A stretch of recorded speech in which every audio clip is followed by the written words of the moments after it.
শীতকাল মানেই নানা ধরনের শাকসবজির সম্ভার। শীতকাল আসলেই না চারিদিকে সবুজ শাকসবজি দেখে মনটা এমনিতেই ভালো হয়ে যায়। আজকে সেই রকমই শীতকালীন কয়েকটা সবজি দিয়ে এই রেসিপিটা বানাচ্ছি। শীতের দিনে দুপুরবেলা গরম ভাতের সঙ্গে এইরকম একটা রেসিপি থাকলে সঙ্গে কিন্তু আর কোনো কিছুর প্রয়োজন পড়ে না। তো যাই হোক, এখানে একটা কড়াইতে আমি 3 চামচ মতো সর্ষের তেল গরম করে নিলাম।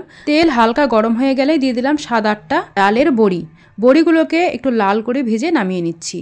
এবারে বাকি তেলেই 1/2 চামচ মতো কালো জিরে ফোড়ন দিলাম আর দিয়ে দিলাম একটা ছোট সাইজের পেঁয়াজ কুচি। তবে যারা পেঁয়াজ খাও না বা নিরামিষভাবে বানাতে চাচ্ছ তারা শুধু পেঁয়াজটাকে স্কিপ করে দেবে। এবারে পেঁয়াজ কুচিটাকে লাল করে ভেজে নিয়ে এক এক করে সমস্ত সবজিগুলোকে দিয়ে দেব। আর সবজির মধ্যে আছে সিম, অর্ধেকটা টমেটো, একটা আলু, বেগুন আর লাউয়ের ডাঁটা। সমস্ত সবজির পরিমাণ আমি 1 বাটি করে নিয়েছি। তবে বেগুন একটু খুব তাড়াতাড়ি নরম হয়ে যাওয়ার জন্য বেগুনটাকে একটু মোটা করে কেটে নিয়েছি। এবারে এই সবজিগুলোকে কিছুক্ষণ তেলের মধ্যে ভেজে নেব। আমি এখানে সবজির সঙ্গে বেগুনটা একবারে দিয়ে দিলাম। তোমরা চাইলে কিন্তু আগে থেকে বেগুনটাকে ভেজে তুলে রাখতে পারো। এখন এখানে সবজিটাকে আমি 1 থেকে 1.5 মিনিট মতো ভেজে নিয়ে এবার দিয়ে দিচ্ছি 1/2 চামচ মতো আদা বাটা, 1 চামচ মতো লবণ, 1/2 চামচ হলুদ গুঁড়ো আর 1/2 চামচের থেকে একটু কম লঙ্কার গুঁড়ো, আর দিয়েছি 3টে চেরা কাঁচা লঙ্কা। মশলা দেওয়া হয়ে গেলে সবজিটাকে আরও কিছুক্ষণ কষিয়ে নেব। এইভাবে সবজি কষাতে কষাতে কিন্তু আলু বেগুনটা অনেকটা ভাজা ভাজা হয়ে যাবে। এইভাবে ভাজলেই কিন্তু হয়ে যাবে, আলাদাভাবে ভাজার কোনো প্রয়োজন পড়ে না। তো আমি এখানে 2 মিনিট সময় নিয়ে সবজিগুলোকে খুব ভালো করে কষিয়ে নিয়ে একটা ঢাকনা দিয়ে ঢেকে দিলাম। আর ঢাকনা দিয়ে ঢেকে দিয়ে গ্যাসের আঁচটাকে মিডিয়ামে রেখেছি প্রায় 3 থেকে 4 মিনিট মতো। এরপর ঢাকনাটা খুলে সবজিটাকে আরও খুব ভালো করে কষিয়ে নিচ্ছি। আর এই পর্যায়ে সবজি কিন্তু আমার অনেকটাই সেদ্ধ হয়ে গেছে। আলু, বেগুন, সিম, লাউয়ের ডাঁটা সব কিন্তু সেদ্ধ হয়ে গেছে প্রায় 80% মতো। এবারে সবজি আবারও 2 থেকে 3 মিনিট মতো কষিয়ে নেওয়ার পরে আমি লাউ পাতাগুলোকে এখানে দিয়ে দিচ্ছি। লাউ পাতা দেওয়ার পরে ঢাকনা দিয়ে ঢেকে দিলাম যাতে করে খুব তাড়াতাড়ি লাউ পাতাগুলো নরম হয়ে যায়।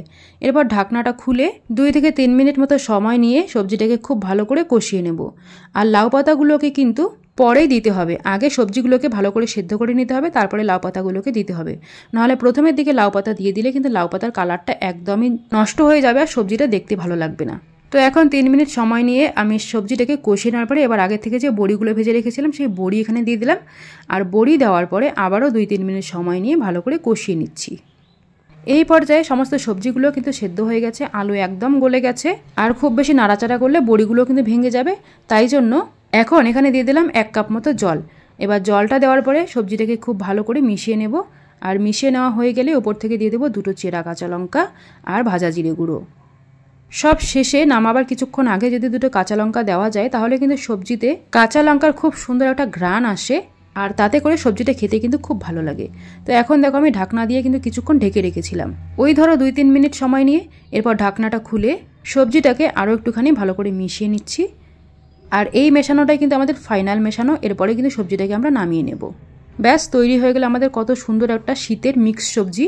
এই সবজিটা খেতে কী যে দুর্দান্ত হয়, যারা খেয়েছে তারা কিন্তু জানে। শীতের দিনে এরকম সবজি দিয়ে ভাত খেতে কিন্তু দারুণ লাগে।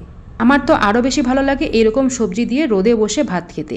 তো যাই হোক, সবজিটা কিন্তু একদম হয়ে গেছে। সবজিটাকে এখন নামিয়ে নিচ্ছি।